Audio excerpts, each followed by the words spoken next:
Hey friends, I just wanted to take a second to say hello. Today is Good Friday. We're nearing the end of Holy Week. But on Good Friday is a time where we reflect and we remember the things that Jesus went through from the time right before his arrest all the way up until his crucifixion. And so, because of still social distancing and sheltering in place and all of those other things, I just wanted us to be able to spend a little bit of time together today, as much as we can, at least, just going through that story and rereading and remembering as we're on the eve of Easter right now. Easter is coming. But before we get to Easter, before we get to the resurrection, we have to rest in the things that Jesus has done and did do for us. So I just wanted us to sort of read through this a little bit. Got a candle here just representing God's presence, Jesus's presence in all of our lives. And as the end of this that I'm about to start, we'll blow the candle out because within our Christian faith, we believe that Jesus did die on that cross. We, of course, know that that's not the end, but we look forward to Sunday as well. So while they were eating, Jesus took a loaf of bread, and after blessing it, he broke it, gave it to the disciples, and said, "Take, eat, this is my body." Then he took a cup, and after giving thanks, he gave it to them, saying, "Drink from it, all of you, for this is my blood of the covenant, which is poured out for many for the forgiveness of sins. I tell you, I will never again drink of the fruit of the vine until the day when I drink it new with you in my Father's kingdom." When they'd sung the hymn, they went to the Mount of Olives. Then Jesus said to them, "You will all become deserters because of me this night. For it is written, I will strike the shepherd, and the sheep of the flock will be scattered. But after I'm raised up, I will go ahead of you to Galilee." And Peter said to him, "Though all become deserters because of you, I will never desert you." And Jesus said to him, "Truly I tell you, this very night before the rooster crows, you will deny me 3 times. Peter said to him, "Even though I must die with you, I will not deny you." And so said all the disciples. And while he was still speaking, Judas, one of the 12, arrived, and with him was a large crowd with swords and clubs from the chief priests and the elders of the people. Now the betrayer had given them a sign, saying, "The one I kiss is the man. Arrest him." And at once he came up to Jesus and he said, "Greetings, Rabbi," and kissed him. And Jesus said to him, "Friend, do what you are here to do." Then they came and laid hands on Jesus and arrested him. And suddenly one of those with Jesus put his hand on his sword, drew it, and struck the slave of the high priest, cutting off his ear. And then Jesus said, "Put your sword back into its place, for all who take the sword will perish by the sword. Do you think that I cannot appeal to my Father, and he will at once send me more than 12 legions of angels? But how then would the scriptures be fulfilled when it says it must happen this way?"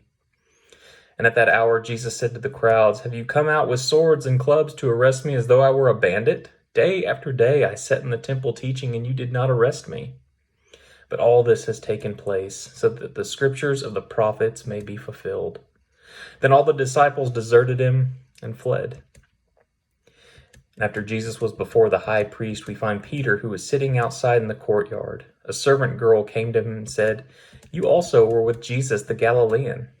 But he denied it before all of them, saying, "I do not know what you are talking about."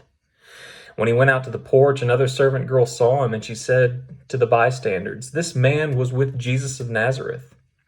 Again he denied it with an oath, "I do not know this man." And after a little while, the bystanders came up and said to Peter, "Certainly you are also one of them, for your accent betrays you." Then he began to curse, and he swore an oath, "I do not know the man." And at that moment, the rooster crowed. Then Peter remembered what Jesus had said, "Before the rooster crows, you will deny me 3 times." And he went out and wept bitterly. And as Jesus stands before the governor Pilate, the people demand that the thief Barabbas is to be set free, and Jesus is the one to be crucified. Then the soldiers of the governor took Jesus into the governor's headquarters, and they gathered the whole cohort around him.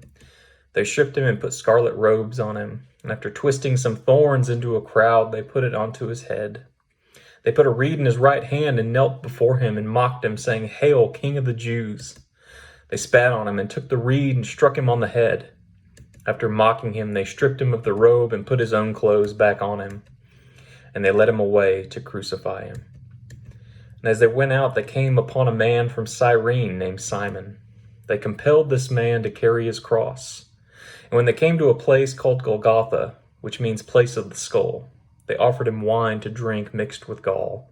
But when he tasted it, he would not drink it. And when they had crucified him, they divided his clothes among themselves by casting lots. Then they sat down there and kept watch over him. Over his head they put the charge against him, which read, "This is Jesus, King of the Jews." Then 2 bandits were crucified with him, one on his right and one on his left. Those who passed by derided him, shaking their heads and saying, "You who would destroy the temple and build it in 3 days, save yourself. If you are the Son of God, come down from the cross."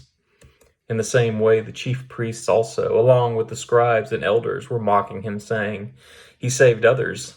He cannot save himself. He is the King of Israel. Let him come down for the cross now, and we will believe in him. He trusts in God. Let God deliver him now, if he wants to, for he did say, 'I am God's son.'" The bandits who were crucified with him also taunted him in the same way. From noon on, darkness came over the whole land until 3 p.m. And about 3 o'clock, Jesus cried out in a loud voice, "Eli, Eli, lama sabachthani?" And that is, my God, why have you forsaken me?" When bystanders heard it, they said, "This man is calling for Elijah." And at once one of them ran and got a sponge and filled it with sour wine and put it on a stick and gave it to him to drink. But the others said, "Wait, let's see whether Elijah will come to save him." Then Jesus cried again, and with a loud voice he breathed his last. And at that moment, the curtain of the temple was torn in 2.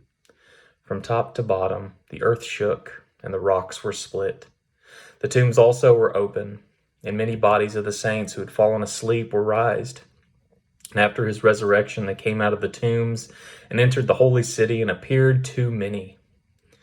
Now, when the centurion who was with him and those who were watching over Jesus saw the earthquakes and what took place, they were terrified, and they said, "Truly, this was the Son of God." And it's Good Friday. And like Jesus' closest followers, we too must wait in the darkness. We must wait over the weekend before the tomb is open. Before the tomb could be opened, the tomb had to be filled with the body of Jesus. And thanks be to God for that.